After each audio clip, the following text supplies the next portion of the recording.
marry your daughter to my friend Gride, because then he sees me paid, in part, that is. I don't disguise it. I acknowledge it openly.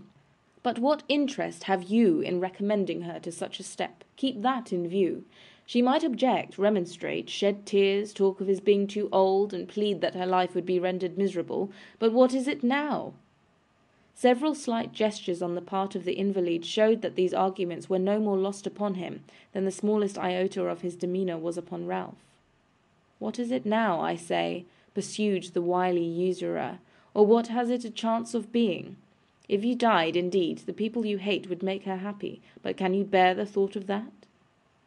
No, returned Bray, urged by a vindictive impulse he could not repress.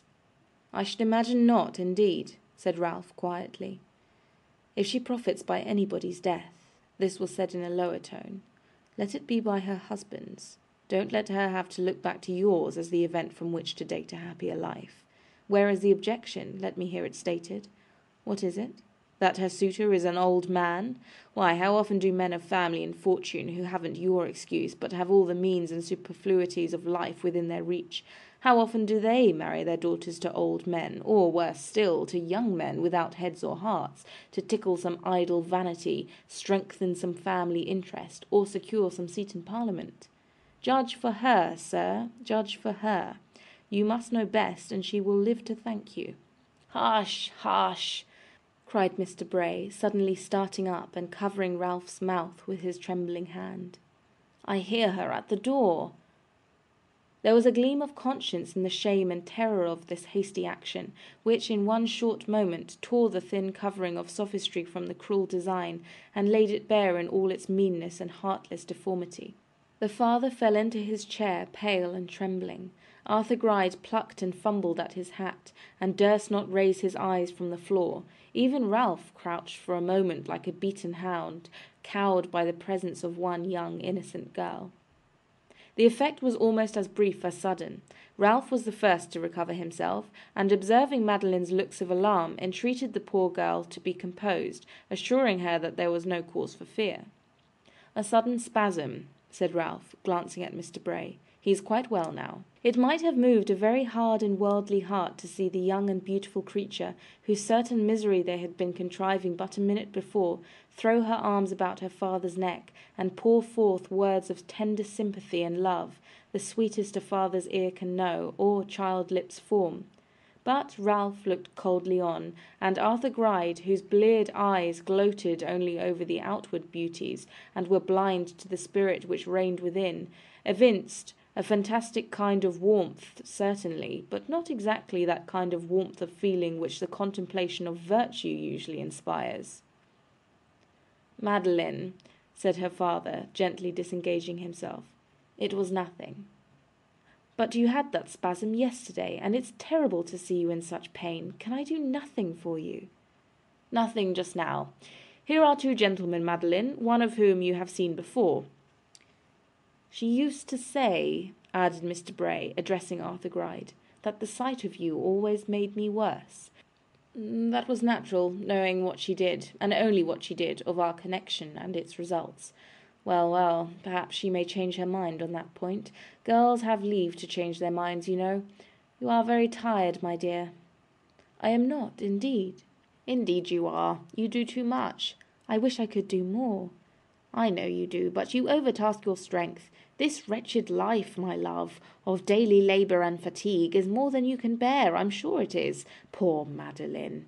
With these and many more kind words, Mr. Bray drew his daughter to him and kissed her cheek affectionately. Ralph, watching him sharply and closely in the meantime, made his way towards the door and signed to Gride to follow him. You will communicate with us again, said Ralph. Yes, yes, returned Mr. Bray, hastily thrusting his daughter aside. In a week. Give me a week. 1 week, said Ralph, turning to his companion. From today. Good morning. Miss Madeline, I kiss your hand. We will shake hands, Gride, said Mr. Bray, extending his as old Arthur bowed. You mean well, no doubt. I am bound to say so now. If I owed you money, that was not your fault. Madeline, my love, your hand here. Oh dear, if the young lady would condescend, only the tips of her fingers, said Arthur, hesitating and half retreating. Madeline shrunk involuntarily from the goblin figure, but she placed the tips of her fingers in his hand and instantly withdrew them. After an ineffectual clutch, intended to detain and carry them to his lips, old Arthur gave his own fingers a mumbling kiss, and with many amorous distortions of visage went in pursuit of his friend, who was by this time in the street. "What does he say? What does he say? What does the giant say to the pygmy?" inquired Arthur Gride, hobbling up to Ralph. "What does the pygmy say to the giant?" rejoined Ralph, elevating his eyebrows and looking down upon his questioner. "He doesn't know what to say," replied Arthur Gride. "He hopes and fears, but is she not a dainty morsel?" "I have no great taste for beauty," growled Ralph. "But I have," rejoined Arthur, rubbing his hands. "Oh dear, how handsome her eyes looked when she was stooping over him. Such long lashes, such delicate fringe. She looked at me so soft." "Not over lovingly, I think," said Ralph. "Did she?" "No, you think not?" replied old Arthur. "But don't you think it can be brought about? Don't you think it can?" Ralph looked at him with a contemptuous frown, and replied with a sneer, and between his teeth, "Did you mark his telling her she was tired and did too much and overtasked her strength?" Aye, what of it?" "When do you think he has ever told her that before? The life is more than she can bear. Yes, he'll change it for her." "Do you think it's done?" inquired old Arthur, peering into his companion's face with half-closed eyes. "I'm sure it's done," said Ralph. "He is trying to deceive himself even before our eyes already. He is making believe that he thinks of her good and not his own. He is acting a virtuous part, and so considerate and affectionate, sir, that the daughters scarcely knew him. I saw a tear of surprise in her eye. There'll be a few more tears of surprise there before long, though of a different kind. Oh, we may wait with confidence for this day week." End of chapter 47. Recording by B. Treadgold, London. Nicholas Nickleby by Charles Dickens.